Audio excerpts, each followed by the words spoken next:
En primer lugar, hace su intervención la abogada Erika Escorza. Muy buenos días con todos y todas. Buenos días, señores y señoras asambleístas y demás miembros de la comisión. Agradezco mucho la posibilidad de permitirme exponer mis observaciones en este espacio respecto al proyecto de ley a tratar. Para empezar, me gustaría parafrasear lo que dice el relator de las Naciones Unidas sobre el derecho a la alimentación.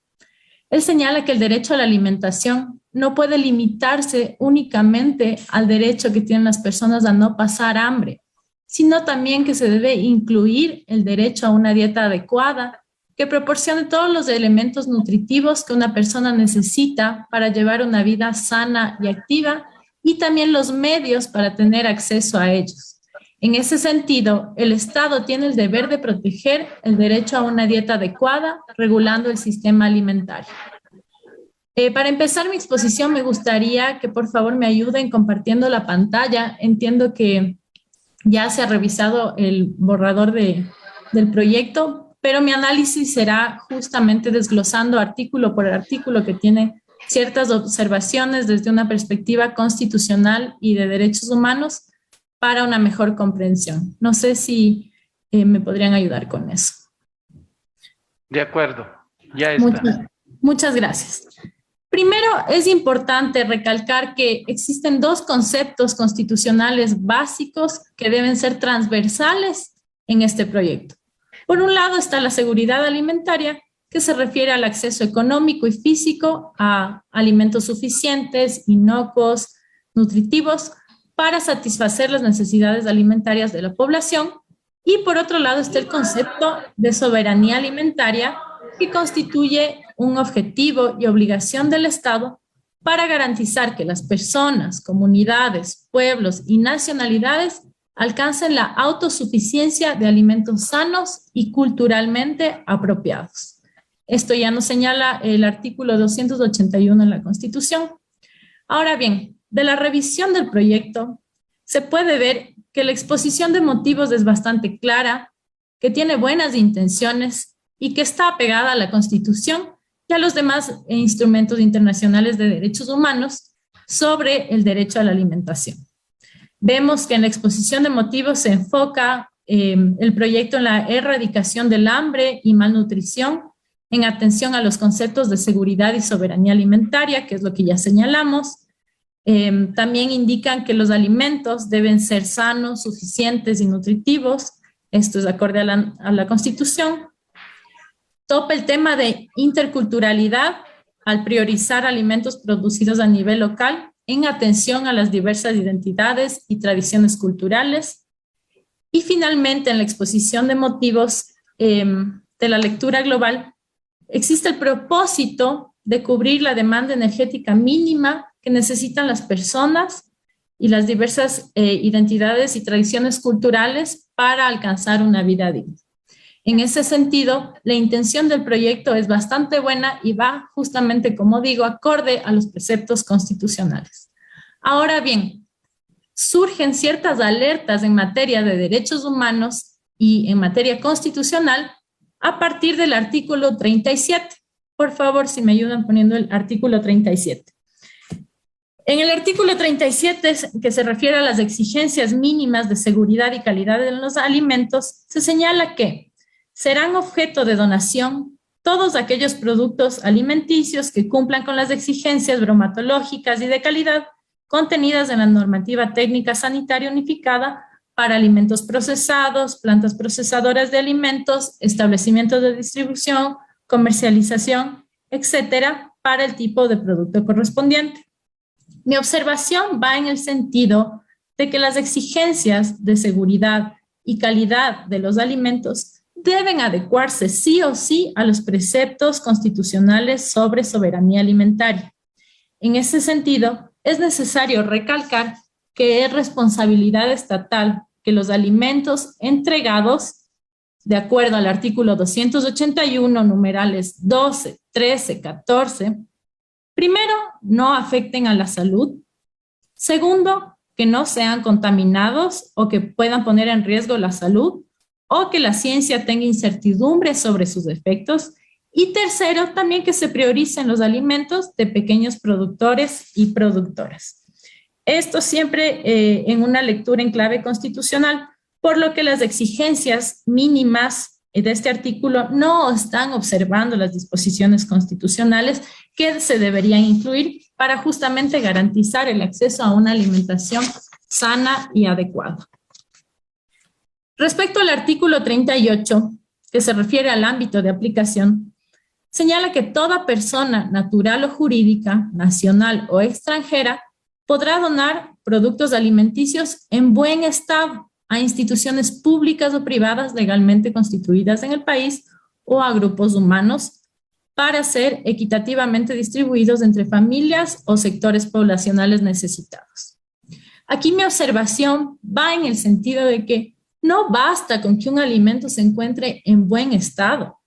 El alimento debe ser aceptable culturalmente, debe ser disponible, es decir, que no tenga sustancias nocivas, debe ser accesible en formas sostenibles, que no dificulten el goce de otros derechos.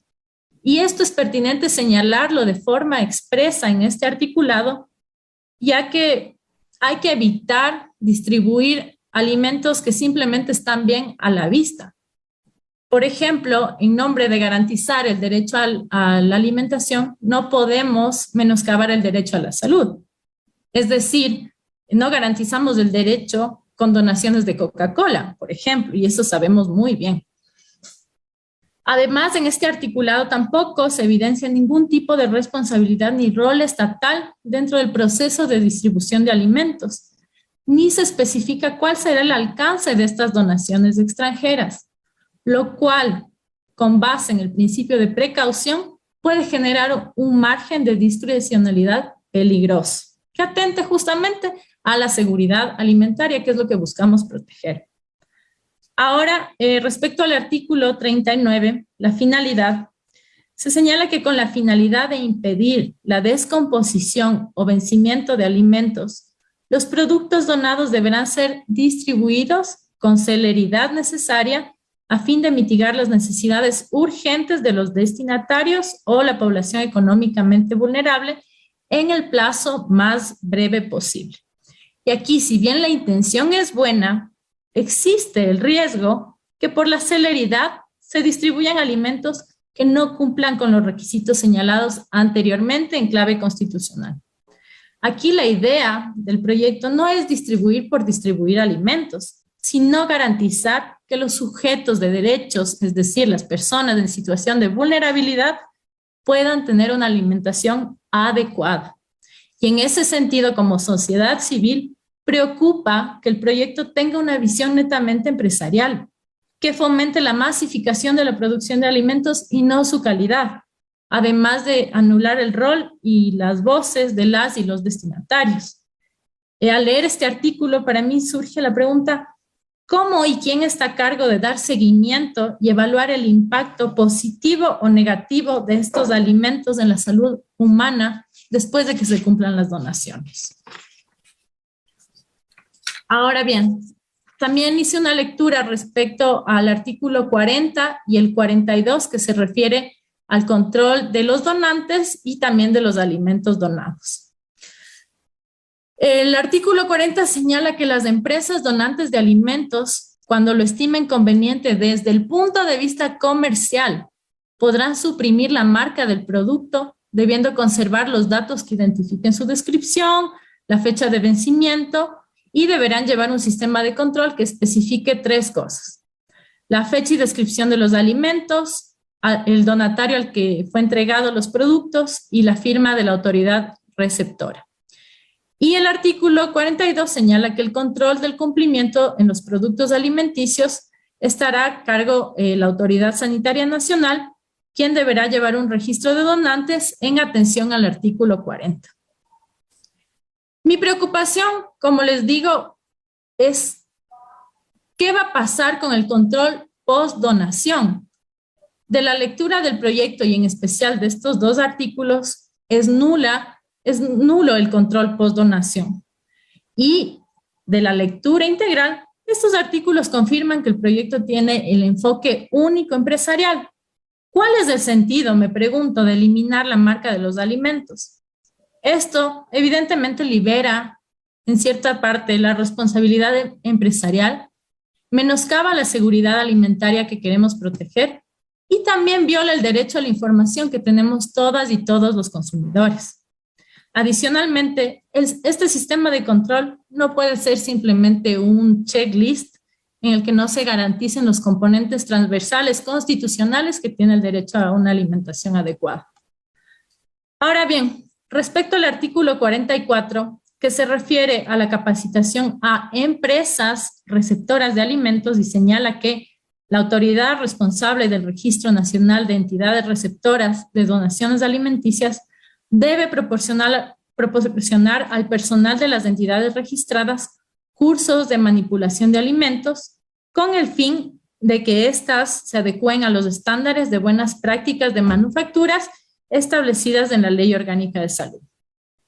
Nuevamente, de la lectura de estos artículos y de este en específico, vemos que hay un enfoque netamente empresarial, excluyendo otras formas de producción y distribución, en contraposición a lo que nos establece ya la Constitución respecto a que la soberanía alimentaria no está dirigida a las empresas, sino a los pequeños productores y productoras.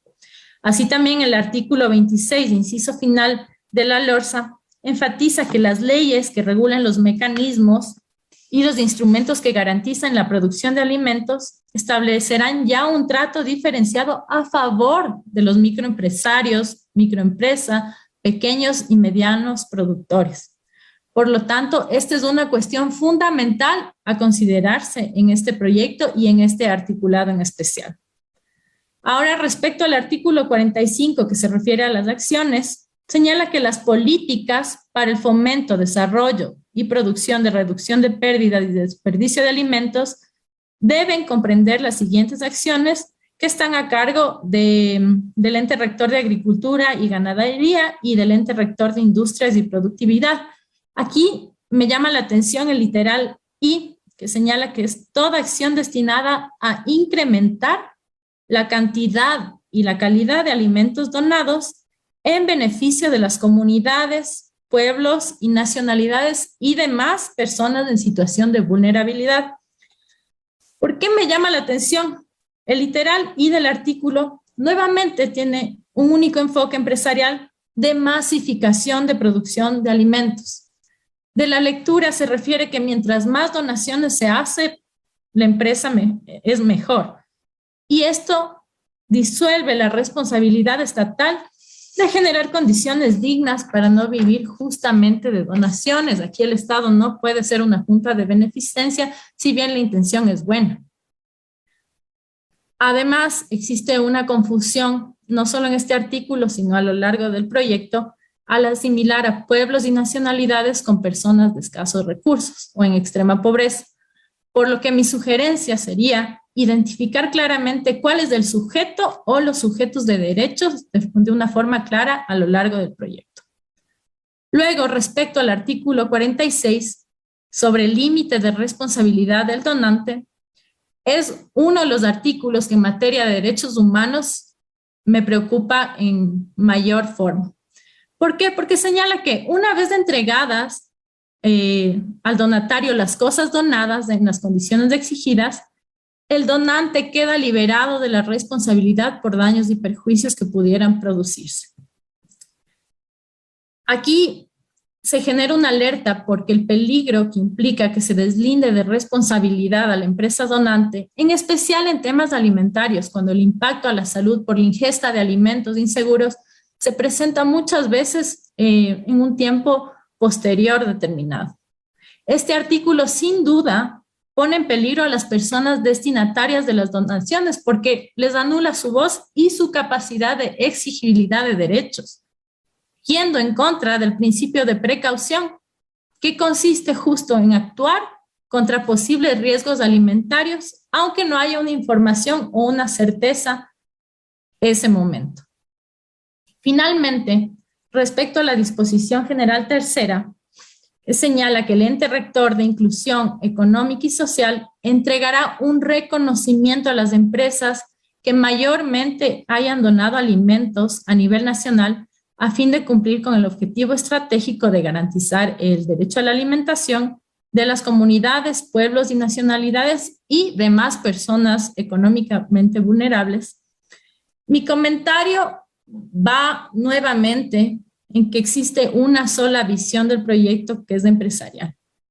No se garantiza el derecho a la alimentación adecuada con incentivos a empresas que no tienen responsabilidad después de la entrega de alimentos. No se garantiza la seguridad alimentaria de los sujetos de derechos con este enfoque.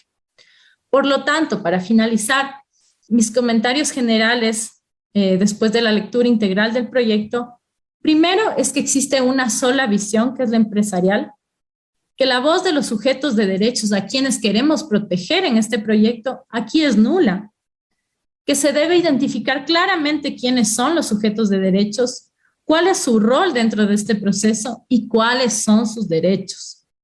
No podemos esperar que la buena voluntad de las empresas exista y eximirles de responsabilidad, porque el principio de precaución en el ámbito de la seguridad alimentaria ya nos da una base para garantizar, en la medida de lo posible, la calidad de los alimentos donados. No podemos olvidarnos de este principio. Y la historia en nuestro país se ha delineado justamente por violaciones a derechos humanos por parte de empresas que simplemente se deslindan de la responsabilidad por tener estas vías legales para hacerlo. Así que mi llamado es a no dejar que esto pase y a enfocarnos y voltear nuestra mirada a los sujetos de derechos que queremos proteger. Los artículos señalados con mis observaciones no van de la mano con la exposición de motivos, que evidentemente sí es constitucional y que atiende a estándares internacionales de derechos humanos. De la lectura del articulado me quedan las preguntas: ¿dónde queda la soberanía alimentaria? ¿Dónde queda el enfoque de interculturalidad? ¿Dónde están las personas, comunidades, pueblos y nacionalidades y sus voces?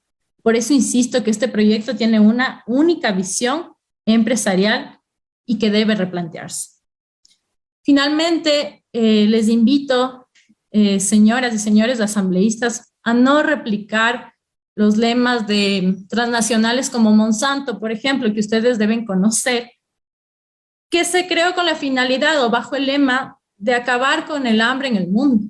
Pero sabemos ahora cuáles fueron sus verdaderas intenciones. Tenían una única visión, esta visión capitalista y empresarial, que se olvidaba de quiénes eran los destinatarios, que se olvidó de las personas que ponían los alimentos en su boca. Y en ese sentido, no repliquemos este modelo agroindustrial de masificación de alimentos, no repliquemos su lema mediante leyes que únicamente benefician a las empresas. Sabemos que el problema del hambre en el mundo no se debe a la falta de alimentos y eso se expone claramente en la exposición de motivos de este proyecto. El problema del hambre en el mundo sabemos que se debe a que no existe acceso a alimentos adecuados para las personas más empobrecidas. Por lo tanto, mi llamado y mi insistencia es que su voz se incluya también en este proyecto. Muchas gracias.